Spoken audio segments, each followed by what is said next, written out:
महाराज जी कृपा करके इस मन पर शासन करें, ये सुबह ब्रह्म मुहूर्त में उठने ही नहीं देता, उससे नाम जप में पूरा नहीं हो पाता और नहीं, चिंता। आपकी लगन कमजोर है बच्चा। नहीं, हमारा मन सोने नहीं देता, आप क्या बताओ क्या कर तुम्हारा मन उठने नहीं देता और हमारा मन सोने नहीं देता। अभ्यास योग युक्तेन चेतसा नान्यगामिना। जिसे शरीर बहुत क्लिष्ट रोग से युक्त है, तो जैसे डायलिसिस हुआ शाम तक, अब डायलिसिस के बाद जो हालत होती है वो ऐसी होती है जो अब कुछ शरीर में भारी भड़कन, कुछ खाने की इच्छा नहीं, 11-12 नींद ही नहीं। अब अगर थोड़ी आनी शुरू हुई तो हमारी 2 बजे से दिनचर्या, मतलब 1:30 बजे में जगना है। अब अगर हम सोते हैं तो फिर जग नहीं पाएंगे, पूरी रात चली गई। 1:30 बजे उठे, आसन में बैठे, पानी गर्म हुआ मिला, और 2 बजे शौच स्नान के लिए बाथरूम, दिनचर्या किया। 2:45 बजे तो यहाँ आ जाते हैं। क्या हुआ? हमने नींद लेने का बहुत अभ्यास किया तो नाक नहीं खुल रही, और नींद पर बचपन से उस पर शासन हुआ तो वो हमसे कहती राधे राधे।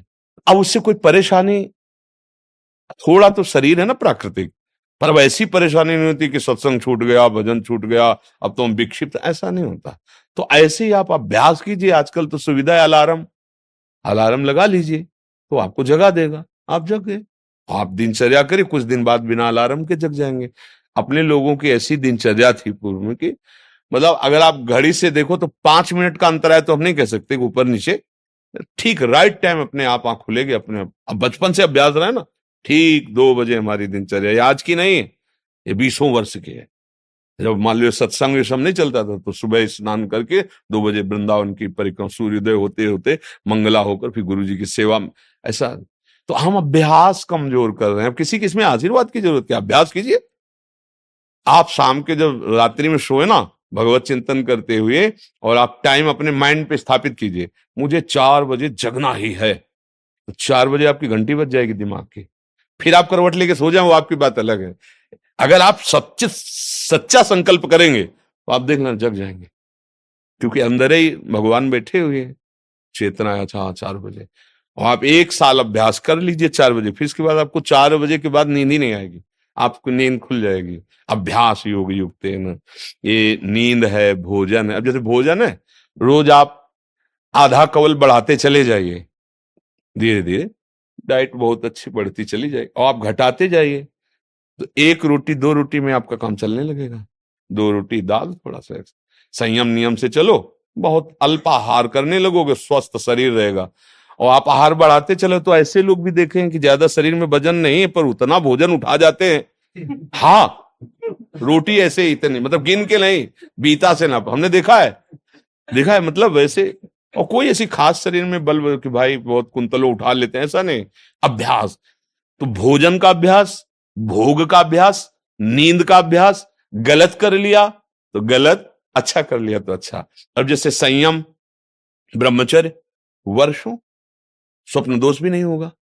आपने आदत बिगाड़ ली तो अब ना करो तो भी आपका ब्रह्मचर्य नहीं रहेगा। अभ्यास, हम गलत अभ्यास कर रहे हैं तो हम परिणाम में दुखी होंगे, परिणाम में हम नीचे गिरेंगे। अच्छी अभ्यास करें। उचित नींद, अब जैसे बालक को 6 घंटा आपको सोना ही है, 24 घंटे में 6 घंटे आपकी नींद के लिए पर्याप्त है। साधक के लिए 4 घंटे, बहुत शिथिल तो 5 घंटे, अच्छे साधक के लिए 3 घंटे। 3 घंटे में 24 घंटे की खुराक बिल्कुल फिट हो जाएगी इंद्रियों में। अब जो 12-12 घंटे सोते हैं उनको क्या बताएं। अब कुछ ऐसे ही कि खाए पिए सोए, अगर दिन भर ना बोलो तो सोते ही रहे। अभ्यास है, आप सोने का अभ्यास कर लो तो उसका अभ्यास हो जाएगा। अभ्यास है बच्चा, अभ्यास ठीक कर लो तो आपकी दिनचर्या ठीक हो जाएगी। ऐसा। महाराज जी इसी विषय को और एक तो प्रश्न आते हैं कि जो रात को लेट नौकरी से आते हैं, फिर महाराज जी वो सुबह थोड़ा सा लेट उठ सकते हैं महाराज जी? कै बजे तक रात में? जैसे रात को 11-12 बज गए नौकरी से और खाने पीने में, फिर सुबह राशि मेरी 2 बजे तक ड्यूटी रहती कई बार। अच्छा, मैं 12 बजे से 2 बजे रात को नाइट शिफ्ट हो गई तो महाराज जी हाँ इनके लिए तो अलग विधान हो गया महाराज जी, ये हाँ मतलब ब्रह्म मुहूर्त में उठे बच्चे। हाँ। अब जैसे रात्रि में ड्यूटी करते हो तो फिर 6 घंटे तो सोना ही पड़ेगा, क्योंकि शरीर जो श्रम युक्त है। तो अब उसको फिर दिन में तो छुट्टी होती होगी, मतलब उसको समय तो ऐसा थोड़ी होता हो कि साधारण दिनचर्या वाली ड्यूटी में फिर जाना, ऐसा तो नहीं होता होगा। रात वाली ड्यूटी के लिए मतलब दिन वाला तो फुर्सत होगी। होता होगा ऐसा, अब हम तो कभी की नहीं तो हमें पता है। ना नाइट और ना दिन की, रात दिन की ड्यूटी एक ही रही है, राधा वल्लभ श्री हरिवंश श्री वृंदावन श्री वंचल हमारी। तो 6 घंटे सोने के लिए भी दान जैसे है। तो अगर आपको पैसा कमाने की इच्छा हो तो उसके बाद भी ओवर टाइम कर सकते हैं, आप ड्यूटी कर सकते हैं ना। 2 बजे जगने के बाद आप सोचोगे यार 2 घंटे अगर और हम कर लेते हैं तो इतना मिल जाता है। तो अगर ऐसा ओवर टाइम भजन के लिए हो जाए तो लाभ मिल जाए। अब आप 6 घंटे सोने के निकाल लो। अगर आपको ऐसा लगता है 2 बजे आए, अपना जो दिनचर्या और सो गए, फिर जब जगो तब भजन, वो आपके लिए प्रातःकाल वही हुआ जब उठ के भजन करें। जब वही जागे तभी समझ लो प्रातःकालीन। फिर आप वही दिनचर्या करो जो प्रातःकालीन दिनचर्या चाहिए। हर जी अगर 8 से 2 तक ड्यूटी है रात को, तो हम आपकी कृपा से नाम जप नाम जप नाम जप एक भी क्षण उसमें जाने नहीं देते। हाँ ठीक, और जब बहुत सोते हैं हाँ, तो स्वप्न में भी हमें सिर्फ कीर्तन ही दिखाई देता है, और जब उठते हैं तो पहला बहुत ऊंची स्थिति है ऐसी तो। स्वप्न में और जागृत में हर समय प्रभु का चिंतन चलने लगे तो बहुत ऊंची स्थिति है। पर मनीराम को देखते रहना, बहुत कलाबाज हैं, बहुत कलाकार हैं।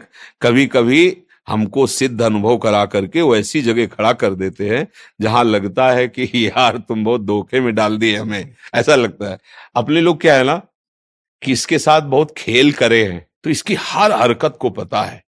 जिस समय बच्चा ऐसी स्थिति आ जाएगी कि आप जो बोले ना, जैसे जब स्थिति आ जाएगी तो आप बच्चा बोल नहीं पाओगे ये बात। जैसे करोड़ रुपया तुम्हारी जेब में रखे हो, तो एक हाथ चुपचाप ऐसे रहेगा और कोई कहेगा क्या बात है, कुछ नहीं वो खुजला रहा था इसलिए ऐसे कर। आप ये नहीं बता सकते कि 1 करोड़ यहाँ है। अगर नाम जब चलने लगा, ऐसी स्थिति आने लगी, तो इतना आप भयभीत हो जाएंगे बताने में, आप कह नहीं पाएंगे। और आपको ये अनुभव होगा